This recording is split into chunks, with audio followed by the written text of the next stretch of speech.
এই মুহূর্তের 5টি গুরুত্বপূর্ণ খবর আপনাদের সামনে তুলে ধরতে চলেছি। অবশ্যই পুরো ভিডিওটি দেখুন, ভালো লাগলে লাইক, কমেন্ট, শেয়ার এবং সাবস্ক্রাইব করতে একদম ভুলবেন না। তাহলে চলুন শুরু করা যাক ভিডিওটি। 1 নম্বর, মমতার 12টা বাজিয়ে তৃণমূলের মামার বাড়ির আবদার খারিজ করে দিল কলকাতা হাইকোর্ট। ভোটের একদিন আগেই শুভেন্দুর কাছে হেরে গেলেন মমতা বন্দ্যোপাধ্যায়। শুভেন্দু অধিকারীর প্রার্থীপদ খারিজের আবেদন জানিয়ে দায়ের হওয়া জনস্বার্থ মামলা পত্রপাঠ খারিজ করে দিল হাইকোর্ট। মামলাকারীর অভিযোগ ছিল, যিনি মামলা করেছেন বলে রাখা ভালো, তিনি তৃণমূল সমর্থক। এই মামলাকারীর অভিযোগ ছিল, বিরোধী দলনেতা একজন রাজনৈতিকভাবে দায়িত্বশীল ব্যক্তি, তার যে কোনো বক্তব্য জনমানুষের বিরুদ্ধে প্রভাব ফেলতে পারে। এটা জানা সত্ত্বেও তিনি গত 3রা এপ্রিল ভবানীপুর বিধানসভা কেন্দ্রে ও পরে মেদিনীপুরে আপত্তিকর মন্তব্য করেছেন। অভিযোগনামায় মামলাকারী জানান, শুভেন্দু অধিকারী ধর্মনিরপেক্ষতা নিপাত যাক, নাস্তিকতা নিপাত যাক এর মতো মন্তব্য করেন ভবানীপুর ও মেদিনীপুরে। পাশাপাশি অভিযোগ, শুভেন্দু অধিকারী নাকি বলেন, আমি হিন্দুদের এমএলএ, হিন্দুরাই আমাকে নির্বাচিত করেছে। মামলাকারীর বক্তব্য ছিল, নির্বাচনের একজন প্রার্থী হিসেবে বিরোধী দলনেতা এই ধরনের মন্তব্য করতে পারেন না। এহেন মন্তব্যের জন্য তার প্রার্থীপদ অবিলম্বে খারিজ করা উচিত বলে আর্জি জানিয়েছিলেন মামলাকারী। মামলা কোর্টে উঠলে মহামান্য প্রধান বিচারপতি সুজয় পাল ও বিচারপতি পার্থ সারথী সেন মামলাকারীর কাছে একটাই প্রশ্ন করেন, আর সেই প্রশ্নেই কুপকার তিনি। তারা জানতে চান, সংবিধানের কোন ধারায় তার প্রার্থীপদ বাতিলের আবেদন জানিয়েছেন আপনি? কোন ধারা আপনি একটু উল্লেখ করতে পারবেন? কিন্তু মামলাকারীর পক্ষের আইনজীবীরা কোনো উত্তর দিতে পারেননি। আর তারপরেই মহামান্য প্রধান বিচারপতি সাফ জানিয়ে দেন, আমরা আর কিছু শুনতে চাই না। একটা সোজা প্রশ্ন করেছি, সেটার উত্তর দিতে পারছেন না আপনারা, তাহলে কি করে মামলা কন্টিনিউ করব? এই মামলার কোনো গুরুত্ব নেই। অর্থাৎ ভোটের একদিন আগেই হাইকোর্টে সপাটে চর খেল তৃণমূল, সেটার বলার অপেক্ষা রাখে না। চলে আসছি দ্বিতীয় খবরে। রাজ্যে আইন শৃঙ্খলা পরিস্থিতি স্বাভাবিক রাখতে এবং শান্তি বজায় রাখতে পুলিশ প্রশাসন বিশেষ কনফিডেন্স বিল্ডিং মেজার্স বা সিবিএম অভিযানে জোর দিয়েছে। এই অভিযানে রবিবার দুপুর থেকে সোমবার সকাল পর্যন্ত রাজ্য জুড়ে মোট 1095 জন দুষ্কৃতীকে গ্রেপ্তার করা হয়েছে। জেলাভিত্তিক পরিসংখ্যানও দেওয়া হয়েছে কমিশনের তরফ থেকে। শেষ 36 ঘন্টায় 1543 জনকে গ্রেপ্তার করা হয়েছে। তালিকা অনুযায়ী সবচেয়ে বেশি ধরপাকড় হয়েছে পূর্ব বর্ধমান জেলায়। কতজন? 479 জন। উল্লেখ্য, এই তালিকায় পূর্ব বর্ধমানের তৃণমূল কাউন্সিলর নারু ভগত রয়েছেন। তার বিরুদ্ধে পুলিশকেই হুঁশিয়ারি দেওয়ার অভিযোগ রয়েছে। এর পরেই রয়েছে উত্তর 24 পরগনা, সেখানে সংখ্যাটা 319 জন। এক্ষেত্রে উল্লেখ্য, রবিবার রাত থেকে উত্তপ্ত হয়ে ওঠে জগদ্দল।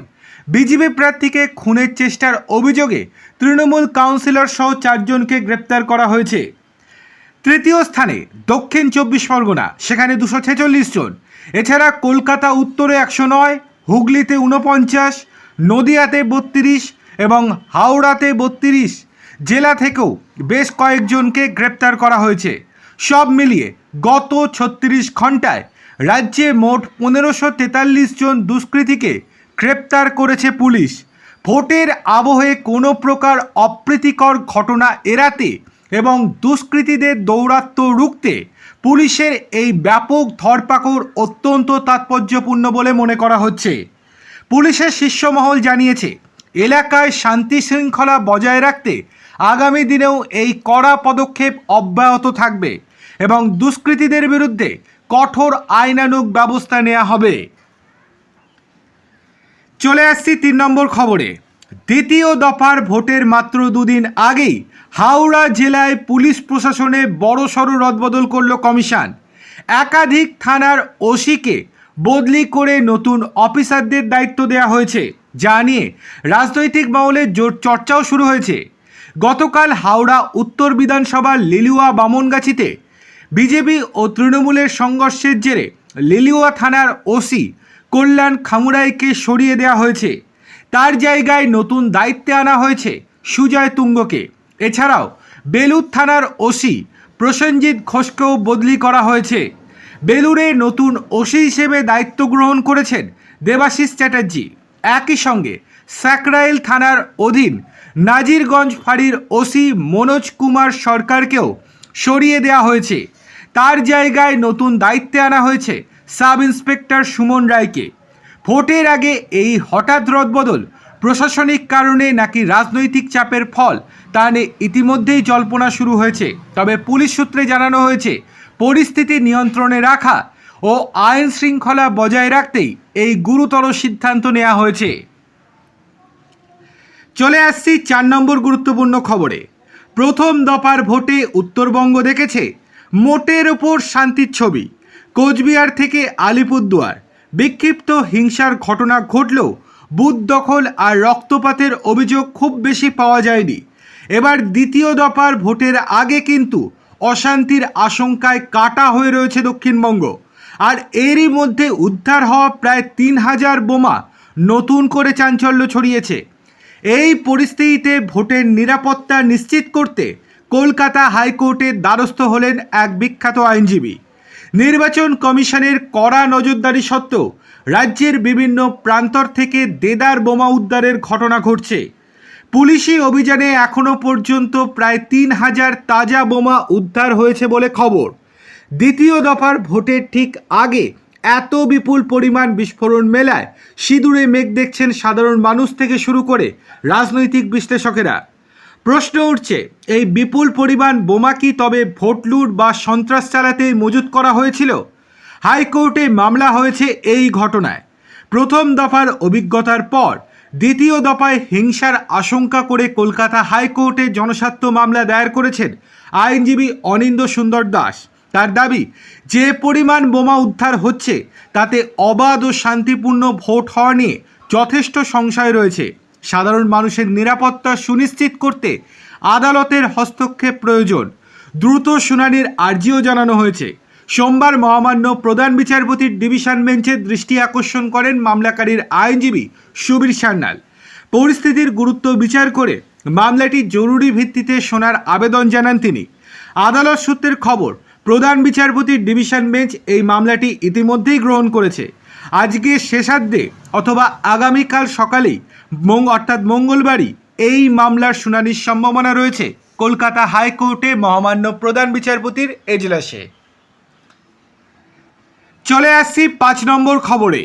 পশ্চিমবঙ্গে দ্বিতীয় দফার বিধানসভা নির্বাচনের আগে 48 ঘন্টা দল বেঁধে বাইক চালানো যাবে না, সাফ জানিয়ে দিল হাইকোর্টের ডিভিশন বেঞ্চ। তবে সেই সঙ্গে ব্যক্তি স্বাধীনতার বিষয়টিকেও গুরুত্ব দেওয়া হয়েছে। বলা হয়েছে, কেউ যদি বাইক নিয়ে হাওয়া খেতে বেরোতে চান তবে তাতে বাধা দেওয়া যাবে না। গ্রুপ রাইডিংয়ে নিষেধাজ্ঞা বহাল থাকবে। সিঙ্গেল বেঞ্চ বাইক নিয়ে এর আগে যে রায় দিয়েছিল তাতে ডিভিশন বেঞ্চ পুরোপুরি হস্তক্ষেপ করেনি। ভোটের দুদিন আগে বাইক চলাচলে একগুচ্ছ বিধিনিষেধ আরোপ করেছিল কমিশন। তা নিয়ে হাইকোর্টে মামলা হয়েছিল। বিচারপতি কৃষ্ণা রায়ের একক বেঞ্চ কমিশনের সেই নির্দেশে কিছু সংশোধন করে দিয়েছিল।